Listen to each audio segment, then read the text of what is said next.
Malolo malia ho e ki mulele e tonga hono kotoa.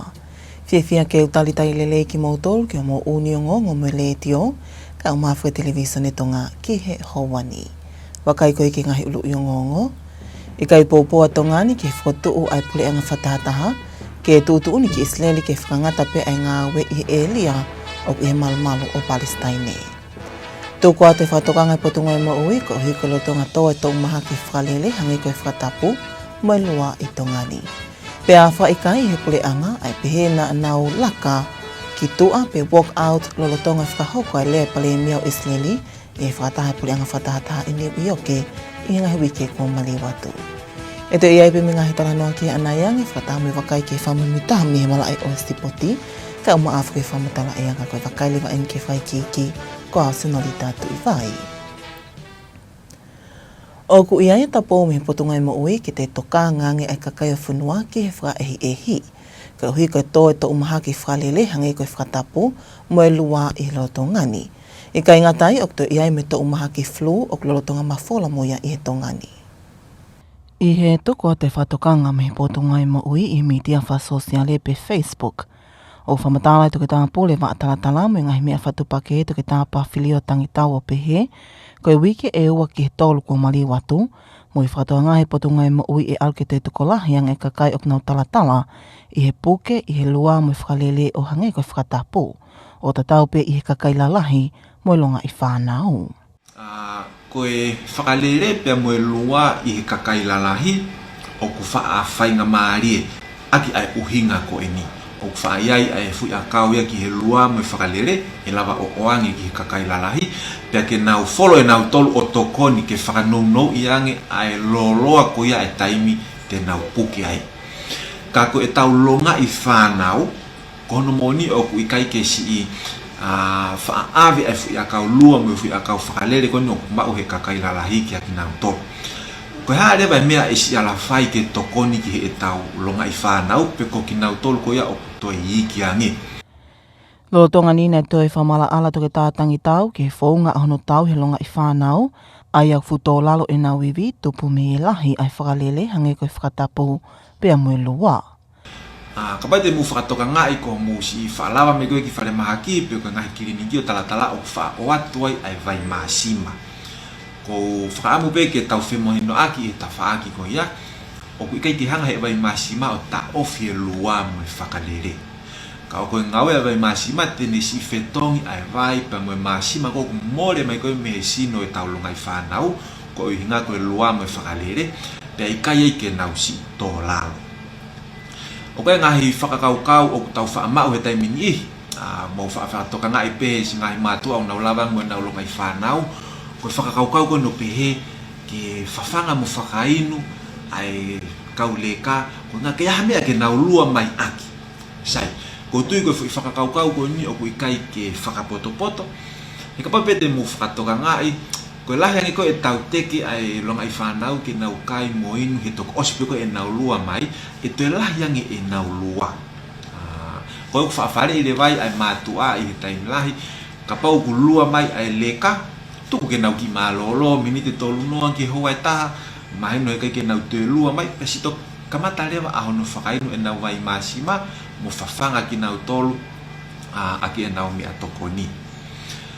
Sai, ka pau lewa te tau whakatoka ngai, koe ki i tamasi i pe koe ki tahine ko ia, o ku fulahi apito a ene lua pe koe whakalele, ake a ngahi whakailonga koe tā vai vai ia, aki ngai whakailonga koe ange o ku ngoto ti fo imata ia ki loto, hufanga whakatapu, paku-paku e la ingutu, pe koe e lelo, ko tui ke taimi le vai koe ni, o te tatu e hoko atu e tātauhi ai ki tamasi, po ki tani koe at, ka taaru lewa ki he senta mo uyo futaha, pe koe taaru ki whare mahaki.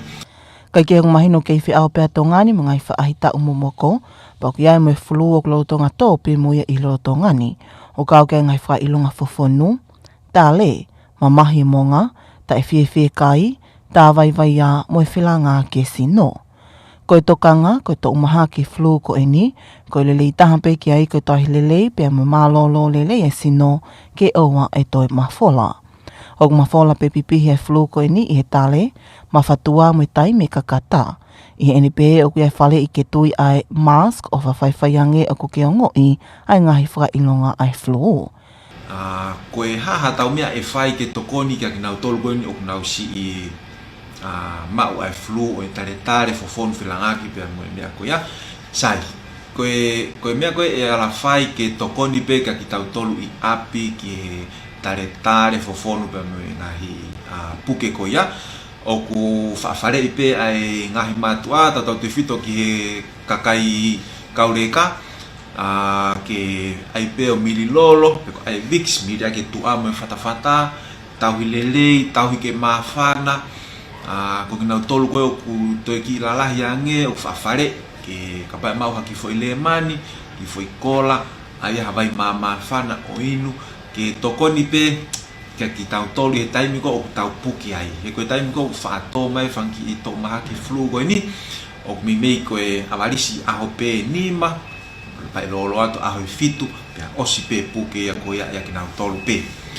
Kai ke heko tō mahaki koe ni, o ko kei tō pe e awalisi, ke puke I he aho e nima, ki he aho e fitu. Lolo tonga whakataha lahi whakatao e kautanga he pule anga whakataha pe UN I he mahina ku osi, na e lahi lau lea koe uhi koe whakahoko ai lea palemia o Isleli, na e tuu hake ka kai toko lahi, koe kau whafofonga o ngahi whunua kehe o mawahe mi he whali whakataha anga. Ka ko e nau whakaangai ai ngā aue a Isleli o ku whai I Gaza.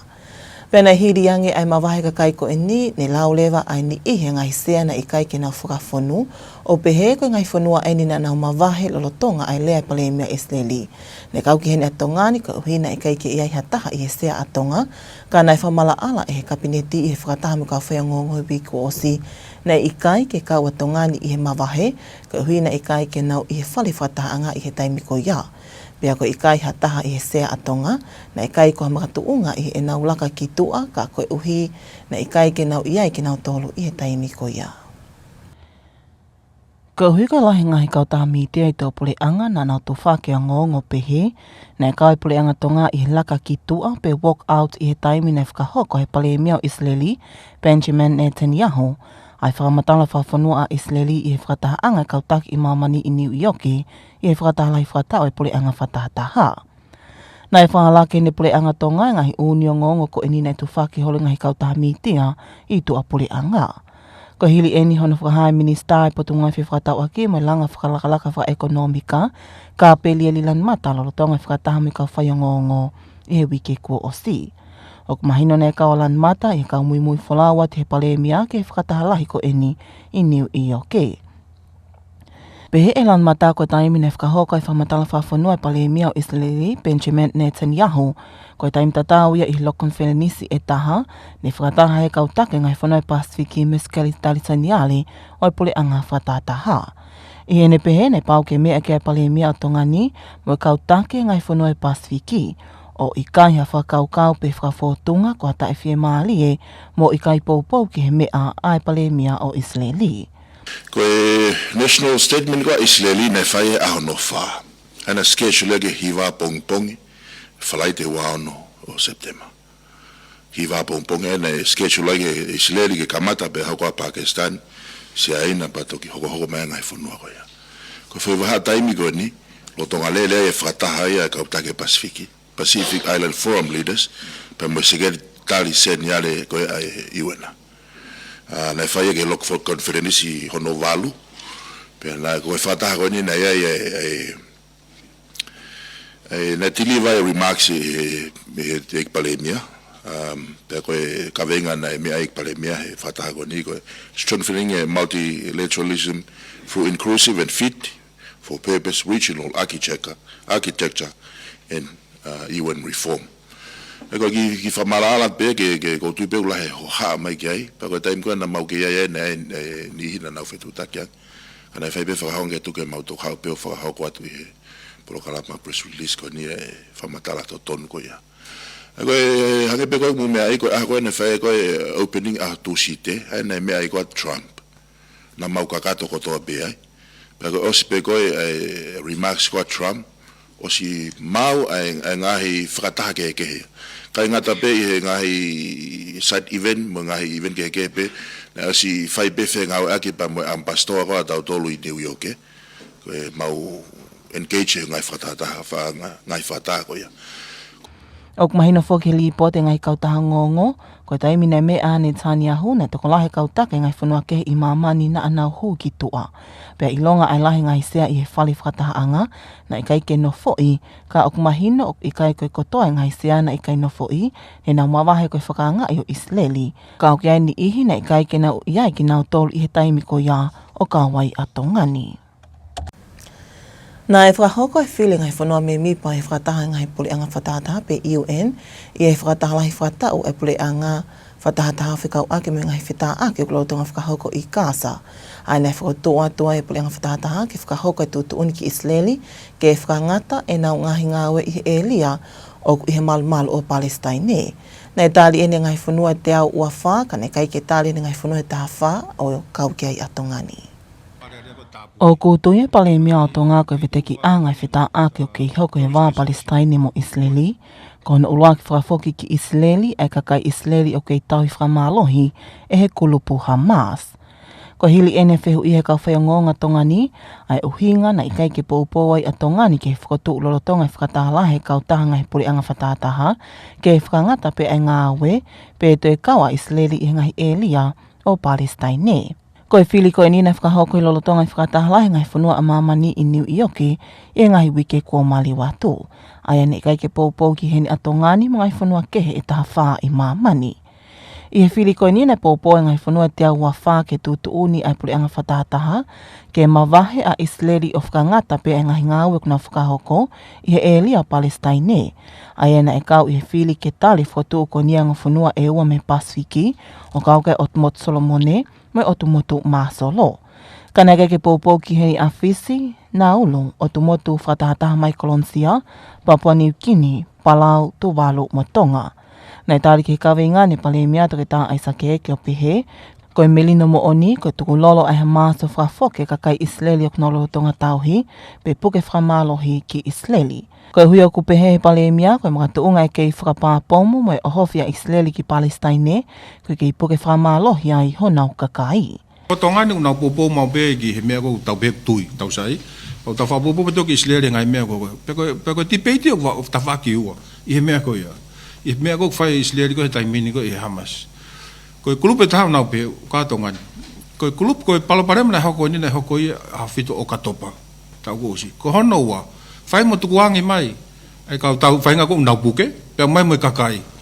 Ko hui he koe hoko ko he taimini. Puke nao tolu e, ka whai whakau whenga ta Isleli whai mo o mai. Ai koe kulupe, o mai e, kone o mai boia. No ngare. Tau toki hoko atu ke mea no hoko. Toko e whengai whono nau pehe. Tuku pe ia he, ka tau whai mo o mai e, ka tamai Isleli ka paku tau tui. Au kānu sila ia ai. Kānu sila mahala ko tui whai taimini ko Australia ia mo pa ko Britania mo Kanata ngai whono na tu whatah mo Amerika mea koe ni. Unau pehe nau to whai mo aide whono e ua. Ke hebe Palestine ke ha Isleli. Lolotonga nina te whamala ala toke tā eke, o swatue Amerika I palani ke whakahoko e hui mahafu I he vāionga whanua, ai au kei whai ke tala noa e kautaki I he wikeni. Koe ka vinga fo ko toko. Ko Amerika fo kei tu I ka pakoani ko stari ai whakotou I ke whai ai tuku tau. Foi poine nima. Po taha e mea ko ia, fotu mai Amerika na toki whakahoko ia he weekend. Heu kosi. Ai ko ka popo tonga ke ta ofi famu whakafoki lewa ka vinga na puke. Osko ia ta ofi le te whakatau. Pa hono lo lewa maha fonum ka tau mai ka whakau hakakai hakau tauhi melino mai United Nations. Ko pore Amerika ne taki mai ai. Ke na wa fai whakamaha bo opu mo langa foko mo toksio le vai ke hafonu o ke nai ai. Ko tu whaka Palestine. Ko kimua ko na fai ko ma ko ne pule anga he Hamas e na tol ko filia a Palestine mo na ka mo Hamas na fili ko hai pule I Tonga ka Palestine fili na to la Hamas ia pe ko me ko na ko ta ko fai be ka me ko no langa na do la longa tano ai ko tu ta mini popo a Tonga fai mo whakafok ka lava fai whakalea whakahawhai alea ki he mea ke hoko atu ko mea popo a Tonga popo mo nusila mo hai whanua ko ka mo Amerika e kai ke tuku noa I pe ke whai pe modolu e koe pako kua kifo kia o kuhanga he kau tau tau tau koe nia tuku e kau mea I lalo heo na ulere ro na tole lalo ngai futano lo I he tau koe kau tau tau tau I kai tuku haki o lunga e ngai whare magia ko hike nau Hawaii Ai ko tu ko mena tau ha. Poko tu te mo tu bu fa poto poto. Whakafoki e. O so no kau kai o kai whanga me. Ko stepu lagi ya. Pa tau toki hoka to. Ai ko mea ko tau pe. Sai merino ka ko stepu en. Te kai ke tau puna whakalaka pe. Ke he mea ko bau ke tau whanonga te. Poko tu te mo tu pe o hinga le rei ange. Kai ke he ia ngongo whamimui taha ko tuku mai me he kautaha ngongo BBC e pongpong e ahoni o ku i ispite ai o ngotake Palestine mo Israeli ke whai hawhi pōtala noa aki whekau aki mai kawingani. E toi ma te utea wange ka kai o vai whanoha apai e he taimu hoko a whatamak whaina tula i he polokalamanga e tokoni e tahini kuini o whakafou i he kautaha ngawe ofa koe Sionis Foundation ke no langai fōfua sentahu whangaanga i hato uha apai. Li te atau kapo me whaikiki.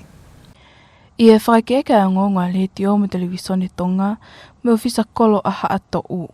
Tupou tamale na ane pehe o amanaki ke ka kato ai langa o holo i he aho wanima o okatopa pe e mea e tahine kuini o hufi ai holo koini. Le pehe e tamale koe fōfua senta hu whanga anga eni aha apai hili e palani e pule anga ke langa ha senta hu whanga anga ka ne i kai ka kato e ngāwe koini. Koia ne whakahoko pe e nau whenga o mao e whainga maali e koini ne whoaki e he tahine kuini. Kai kehe, koe ngā weni o whakapaanga kotoa e he pule anga Australia, koe tokoni ki ono whapapau i e malu mo i hao e kakai i Tonga ni mo i Pasifiki. Mai o ngonga le te o me televisione Tonga, kauri tea tau kapo. Pea nei ka katoa ni awhi polokalama ko potu ngau ako pa mo i kautaha toko ni e wha o mo whotutu e sila pāko o iloa ko Curriculum Foundation mi Britania. Whikau ake mo na whalele i pe whakatau ke i ange ai kau whai ako e whanua ki ono whatu mo whamalohi i ai sila pāko ke whawhihoa naki i he tuunga a Tonga ni. Li te atau kapo i pe me whai kiki. Nai kau i he polokalama koe ni e kau matau tau i he whau sila pāko o nau tau ka vei e ngau e whakataha mo i tuku pā ke whau hasilapa kune wheau e whie mau a Tonga pe whenā pasi mga hi tuunga a whakamaman lahi. Nai whakahaa i he pule lahi o kautaha Curriculum Foundation toke tā Victoria Bantry o toton ke mau inga maali e ai ako ki he tuunga whaloto whanua. Aki ona teu i ai to utupu o Tonga ki nau whie kau ko tangata i whanua ki he anga o nofo i kai ngata pe i society i Tonga ni kai ke tuunga whakamaman lahi foki. Na toi pehepe e toke tā Bantry ko e nau ke silapa whamumui taha o ko mao whaloto whanua pe ia. E mauia i e whengau ake e kau whai ako, whanau ako me ngahi tūku i kolo. Nei kau ke ako koe ni ahono teu i e kau whai ako, ke nau toi toko niange ki e whanau ako i he kalastaha ki he wha ai whanua. Nei kau ngahi university me ngai ako anga kehe i Tongani i he poupou ki he ngāwe koe ni. Kau kia e university whawhanua a Tonga, ako teesiale ako maolunga o tupou, me ngai potu ngāwe e pule anga. O nau pehe, koe ngā unu fo ou ko e ni sila pāko, e toko ni ai e whanau ako e whanua ki a kahau, i kai i he ako ilo ki a kōpe, kai kauai mo e ako i he tapakotoa pe o e mo ui. Ma ai o ngonga e le te o me televisione Tonga, kauri tea tau kapo. Uni o ngonga whalotu whanua ki Hawani, koe wakailewa eni ke whamumitaha me he malai o i sipoti, pea mo pia o lie.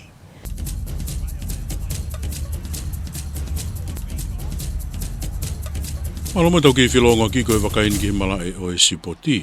O kai whake sola ki he māmaini a kapuluri ki e kau toa Tonga, hange koia ko Arden Whanua Blake, Felice Kaufosi, Daniel Dubow, Siriva Haviri, pe he whoki ki e sione kātoa, te nau whauta utamai i he timi koe ni. Neonga o kuia ngā hingoa ko mōri atu pe me timi whawhanua ka kua au mai he whai ako Christian Wolf e ngā whi whetu, kei who'ou au pito he mala e, hange koia ko Reka Halasima, Paul Alamoti, Lehi Opoate, Robert to ia kau maafo ki e senia re tolofini Isaiah kātoa.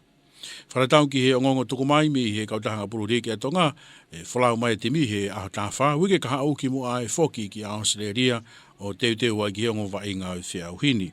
Roto ani e tawhimala e toa Samoa mo i kiwi he whakawa whiauhini aho tāwalu, pea whalawa te kau toa Tonga ki he paake Suncorp i Brisbane o pakihi ai mo toa Samoa he Sabati aho wano e mahina ni, pea tātuku mo i kiwi I Aukalani, I Ahaua ko ia o Novema. Ka kehe ko skuante tonga kui ki ai a Paul Alamoti, ko kuri kefu fine feu iaki, a den whanua Blake, moia ki foto aika, le kahala sima, siri wahaviri, lahi hopoante, e riesa kantoa, Isaya kantoa, sione kantoa, Felisa kaufusi, Tautau Koula, Isaya Iongi, Soni Luke, Vireami Pensini, Chesin Tau Malolo, Roberto Ia, Daniel Dubou, Stefano Utoika Manu, Demetri ke Vaimaunga, kai pe foki ki e sio siwa Wong. Ko ui foki pea mo e temi e whanau whiwhine, ai a te nau wholau ki nau tolu ki Papua New Guinea. Ko e mala e pea o sipoti.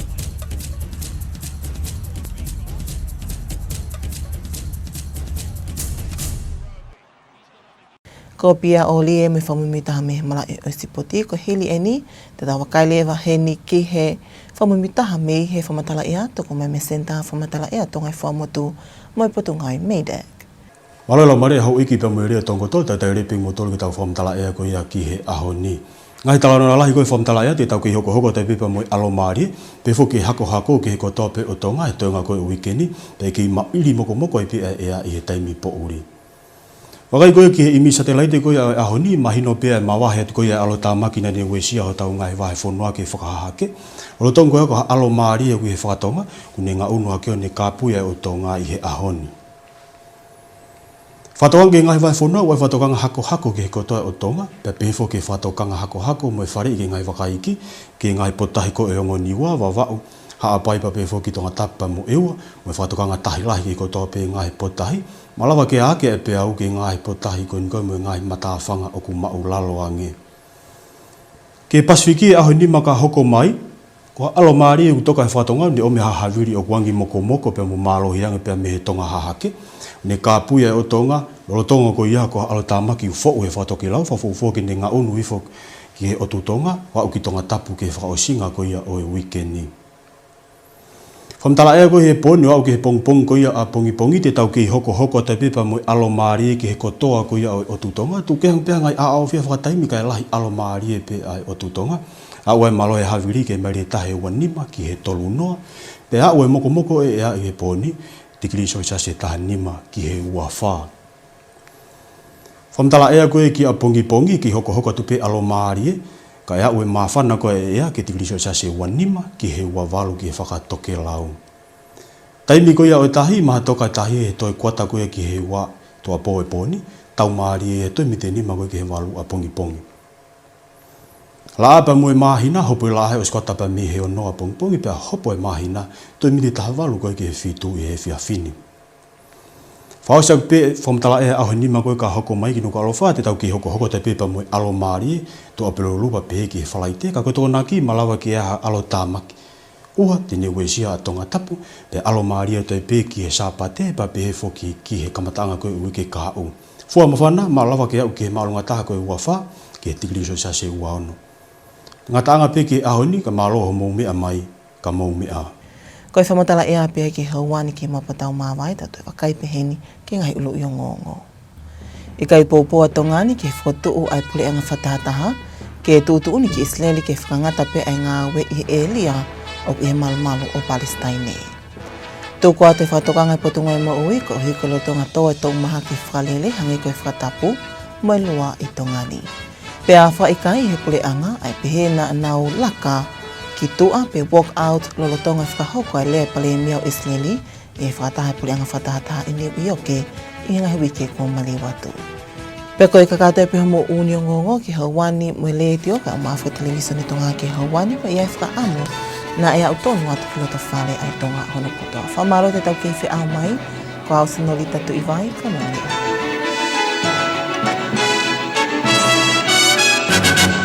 Good evening and welcome to your English news package with radio and television Tonga News for tonight. Making headlines, the Ministry of Health has issued a public warning as flu and diarrhea cases rise.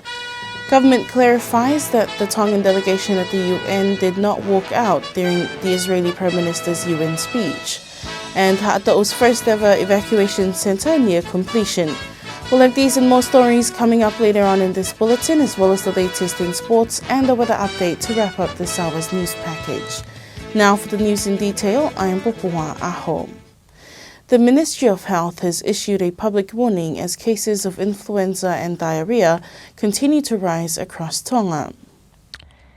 In a video released on social media, the head of Emergency Department and General Outpatient, Dr. Tongatapu, says the Ministry of Health has been monitoring the situation for the past 2 weeks and has observed an increase in the number of people presenting with flu and diarrhea symptoms affecting both adults and children. Dr. Tongatapu urges the public to practice good hygiene, rest well, and wear face masks if symptoms develop to prevent further spread. He advised adults can take medication for diarrhea and flu to help reduce the symptoms. As Tonga is still in the cold season, it is clear that the flu is actively spreading. Symptoms include coughing, sore throat, body itches, loss of appetite, and sometimes fever. The main advice for preventing the spread of the flu is to maintain good hygiene and rest well to strengthen the body immune system. The flu can be spread through coughing, sneezing, or even talking, which is why there is advice to wear a face mask if you start feeling any flu symptoms. During the recent United Nations General Assembly, there was a significant commotion as the Israeli Prime Minister delivered his address. Many delegates stood and walked out of the Assembly Hall in protest of Israel's actions in Gaza.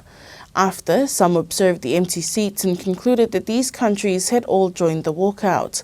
Tonga was thought to be among the countries that had walked out, but Cabinet clarified in a press conference last week that the absence was not a political statement or part of the protest. The delegation were just not there at that specific time. The government of Tonga has denied reports that its delegation walked out during Israeli President Benjamin Netanyahu's national statement at the United Nations General Assembly in New York in the previous weeks.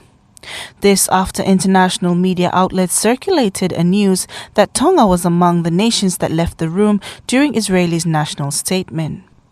During the press conference last week with the cabinet, the Minister of Trade and Economic Development, Kaplieli Lanmata, clarified that the Prime Minister and other Pacific leaders were attending a separate meeting at the same time in the next meeting room with the UN Secretary General. They do not intentionally boycott this speech. Lanmata emphasized that Tonga's absence should not be interpreted as a political statement or a lack of support for Israel. Speaking for Radio and Television Tonga News, I'm Agnes Wamboa. As the UN General Assembly voted for a resolution demanding that Israel bring to an end its unlawful presence in the occupied Palestinian territory without delay and within the next 12 months, 124 countries voted for, while 14 countries voted against it. Tonga was among those that did not support it. The Prime Minister of Tonga believes that the key to ending the ongoing conflict between Palestine and Israel is the release of Israeli hostage currently being held by the Hamas group.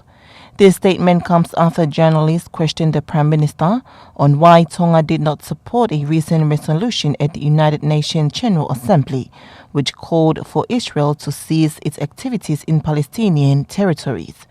The vote took place during the recent UN General Assembly in New York over the past weeks, where Tonga joined 14 other countries around the world in not supporting the resolution.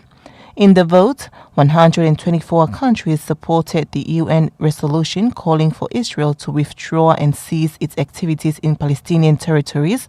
Among the Pacific nations, only the Solomon Islands and the Marshall Islands voted in favor of the resolution. However, Fiji, Nauru, the Federated State of Micronesia, Papua New Guinea, Palau, Tuvalu, and Tonga did not support it.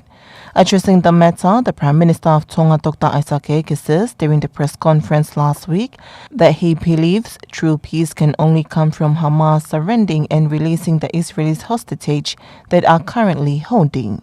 He said the continued violence and attack by Israel against Palestine are because their citizens are still being held hostage. Dr. Ike explained that the United States has already proposed a plan for a ceasefire between the two countries, which is currently being discussed by leaders this week.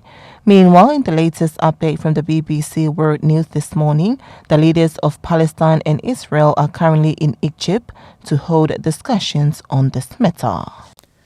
Residents of Hapai will soon benefit from improved disaster preparedness with the launch of a new evacuation multi-purpose community centre in Ha'ata'u. The facility is being developed under a project led by the Sionis Foundation following a request from Her Majesty Queen Nanasi Pau'u. Speaking to Radio and Television Tonga News, Town Officer Tupo Tamale confirmed that the centre is scheduled to be officially opened on October the 25th, with Her Majesty Queen Nanasi Pau'u expected to officiate the launch. This marks the first evacuation centre in Hapai, following previous unsuccessful attempts by past governments to establish such a facility. He said that despite previous setbacks, the community persisted in seeking support and was ultimately granted assistance through Her Majesty, who facilitated the initiative through the Sione Foundation, a charitable organization committed to transforming lives across Tonga and Tongan communities in the broader South Pacific region. The project is fully funded by the Australian government as part of its regional initiative to strengthen climate resilience in Tonga and the Pacific. Once operational, the centre will serve as both a disaster shelter and a community hub, offering vital infrastructure for public gatherings, youth engagement and emergency response. Speaking for Radio and Television Tonga News, I'm Agnes Wamboa. The Ministry of Education and Curriculum Foundation from the UK have wrapped up a 2-week training program in Nuku'alofa focusing on Tonga's revised national curriculum. The initiative aims to prepare teachers and ensure children across the kingdom can thrive in school and in life. The Ministry of Education and its partners concluded the curriculum development training with prayers, speeches and words of encouragement. The program featured both international and local voices, each calling for collaboration and determination to shape a curriculum that meets Tonga's needs and aligned with global standards. Dr. Victoria Pantry, CEO of Curriculum Foundation, said in her keynote address during the program that learning must feel relevant at a local level, but it must also prepare the young people of Tonga to be active citizens in our globalized world. The children in Tonga are entitled to be able to flourish as a global citizen. They will not be able to do that if the curriculum does not reflect international benchmarking. So there's some challenges. To improve those PILNA scores, there needs to be some change, and the curriculum is designed to address that. Dr. Bantry also praised Tonga and said the warmth and partnership she experienced here has inspired her team's work.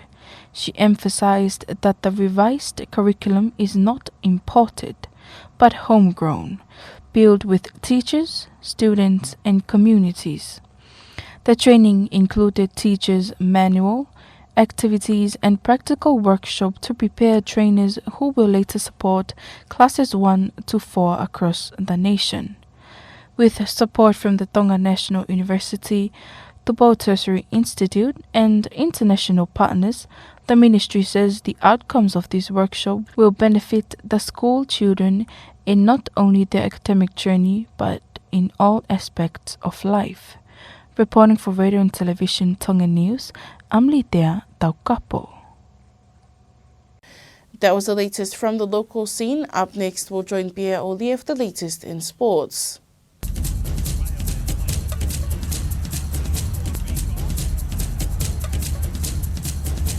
Welcome back in sports.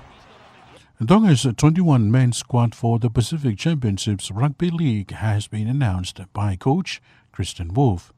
4 new players will join the team: Robert To'ia, Stefano Utoikamanu, Leka Halasima and Dimitri Kavaimaunga. To'ia, a State of Origin centre, will make his national debut for Tonga, having previously played for Queensland.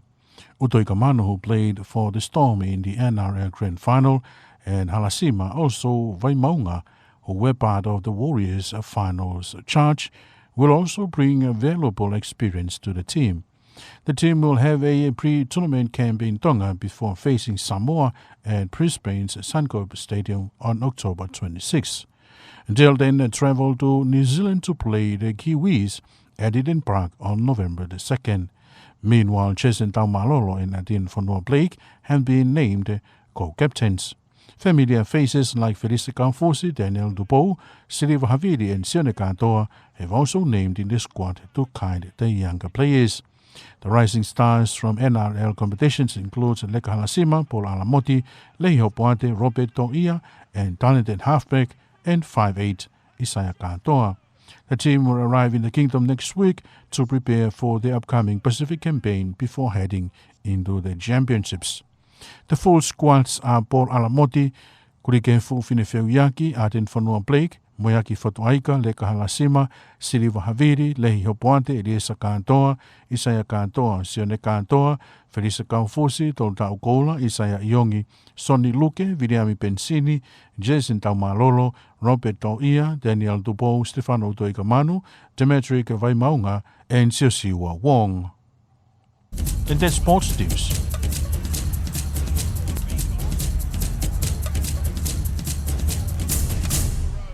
But before we part, here's a final look at tonight's top stories. The Ministry of Health has issued a public warning as flu and diarrhea cases rise. Government clarifies that Tongan delegation did not walk out during the Israeli Prime Minister's UN speech. And Ha'ata'u's first ever evacuation centre near completion. That was the latest news with Radio and Television Tonga News for tonight. Thank you for joining us. Have a good evening.